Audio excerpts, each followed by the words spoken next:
할렐루야. 하나님의 은혜를 사모하는 여러분에게 하나님의 크신 은혜와 축복이 함께 하시길 원합니다.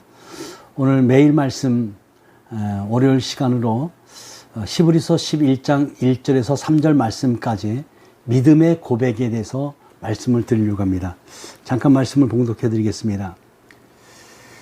믿음은 바라는 것들의 실상이요 보이지 않는 것들의 증거니 선진들이 이로써 증거를 얻었느니라. 믿음으로 모든 세계가 하나님의 말씀으로 지어진 줄을 우리가 아나니 보이는 것은 나타난 것으로 말미암아 된 것이 아니니라. 우리 그리스도인들이 하는 말 중에 가장 많이 하는 말이 아마도 믿습니다 일 것입니다. 하나님도 믿고 하나님께서 지금도 살아계셔서 역사하시는 것도 믿고 그분의 말씀인 성경도 믿고 약속도 믿고 내가 기도하는 것이 응답될 것이라는 것도 믿습니다.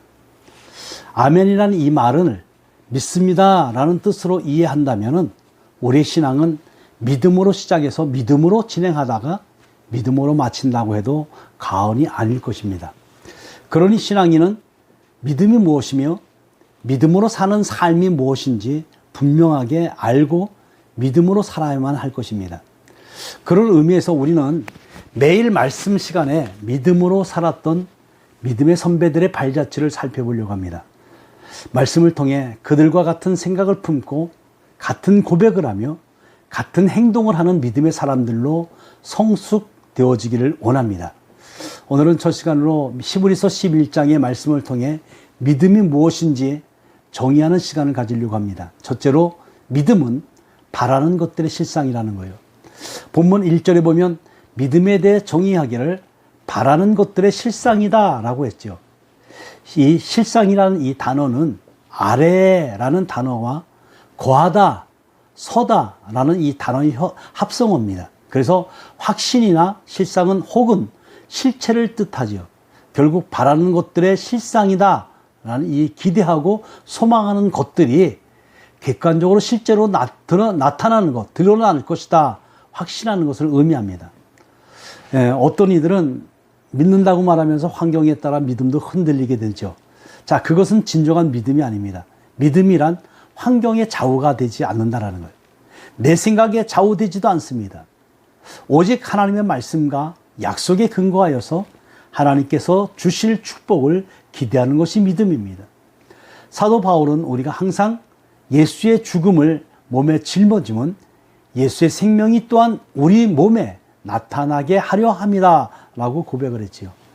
예수의 죽음을 몸에 짊어진다라는 이 말은 예수 그리스도의 죽음과 같은 고난을 육체로 경험한다라는 것을 의미하죠. 예수 그리스도와 복음으로 인하여 사방으로 우겨섬을 당하고 답답한 일을 당하고 박해를 당하고 꼬꾸리틈을 당한다는 겁니다.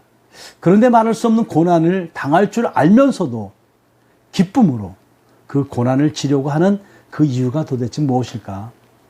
예수님께서 부활하신 것처럼 자신도 부활할 것이고 예수께서 영광을 받으신 것처럼 자신도 영광을 받을 것이라고 믿기 때문에 그렇습니다. 시편 기자가 116편 10절에 내가 크게 고통을 당하였다고 말할 때도 나는 믿었도다 라고 고백을 한 것처럼 바울은 부활과 영광을 확고하게 믿었습니다. 그에게 있어서 바울은 부활과 영광이 바라는 것이며 동시에 흔들리지 않는 실체였지요. 그러니 절망 중인 바로 그런 상황 속에서도 그리스도의 복음을 증거했습니다. 사랑하는 여러분 모두에게 이런 믿음이 있기를 소망합니다. 둘째, 믿음은 보지 못하는 것들의 증거지요. 많은 사람들이 사도 바울처럼 살기 원한다고 말하면서도 그렇게 살지 못하고 있습니다. 그 이유가 무엇일까요? 바울처럼 보지 못하기 때문에 그렇습니다. 즉 보이지 않는 것들에 대한 확신이 없거나 그것을 상상하고 꿈꾸며 집중하지 않기 때문에 그렇죠. 바울은 고린도후서 4장 18절에서 우리가 주목하는 것은 보이는 것이 아니요 보이지 않는 것이니 보이는 것은 잠깐이요 보이지 않는 것은 영원합니다. 이렇게 고백을 했어요. 자, 보이는 것을 꿈꾸고 관심 갖는 것은 누구나 할 수 있습니다. 또 많은 사람들이 그렇게 할 수 있습니다. 하지만 보이지 않는 것을 꿈꾸고 집중하는 것은 누구나 할 수 있는 일이 아니죠. 더더군다나 그것이 물질적인 것이 아니라 영적인 것이라고 한다면, 현세적인 것이 아니라 내세적인 것이라고 한다면 더더욱 어려운 일이죠. 사도 바울로 하여금 우리가 말할 수 없는 고난과 역경 속에서도 복음을 전하게 하였던 이 부활과 영광의 소망이 바로 그렇습니다. 부활은 죽음 이후의 일로서 성경에 기록된 몇 사람 외에는 그 누구도 경험해 본 적이 없습니다. 영광 역시도 그렇지요. 이 땅에서 누리는 명예로서의 영광이 아닌 천국에서 누리는 영원한 영광이기 때문에 보이지 않을 뿐더러 확인할 수도 없습니다. 또 증명할 수도 없는 일이지요. 그러니 부활과 영광을 바라보고 꿈꾸며 그것에 집중한다라는 것은 너무나 어려운 일일 것입니다. 하지만 바울은 경험이나 다른 증거에 근거하지 않고 오직 하나님의 말씀에 근거하여서 부활과 영광을 확고하게 믿었습니다. 그래서 이루 말할 수 없는 고난과 역경 속에서도 복음을 증거할 수 있었던 것이지요. 여러분, 그렇습니다.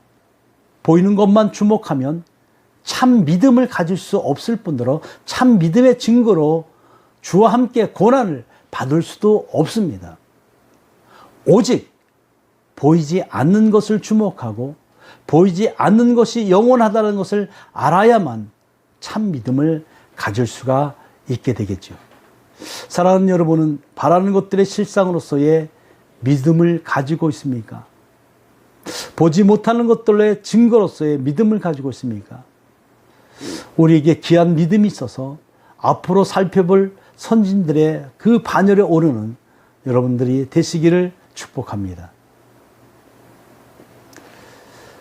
우리를 사랑하신 하나님, 오늘 믿음의 선진들을 살펴보기 위해서 믿음의 고백을 살펴봤습니다. 하나님, 우리에게 믿음을 주셨고 예수 그리스도를 보내주셨고 그 믿음을 통해서 주님 바라볼 수 있도록 인도해 주셨사오니 오직 하나님의 뜻, 하나님의 섭리, 하나님의 은혜를 믿음으로 바라보는 복된 주의 자녀들이 되게 하여 주시옵소서. 예수 그리스도의 이름으로 기도하옵나이다. 아멘. 주여, 우린 연약합니다. 우린 오늘을 힘겨워합니다. 주 뜻 이루며 살기에 부족합니다. 우린 연약합니다. 주여, 우린 넘어집니다. 주여, 우린 넘어집니다. 오늘 하루 또 실수합니다. 주의 긍휼을 구하는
주여 우린 연약합니다.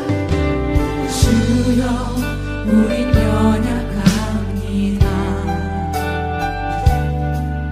우리로는 힘겨워합니다. 주 뜻 이루며 살기에 부족합니다. 우린 연약합니다. 주여 우린 넘어집니다.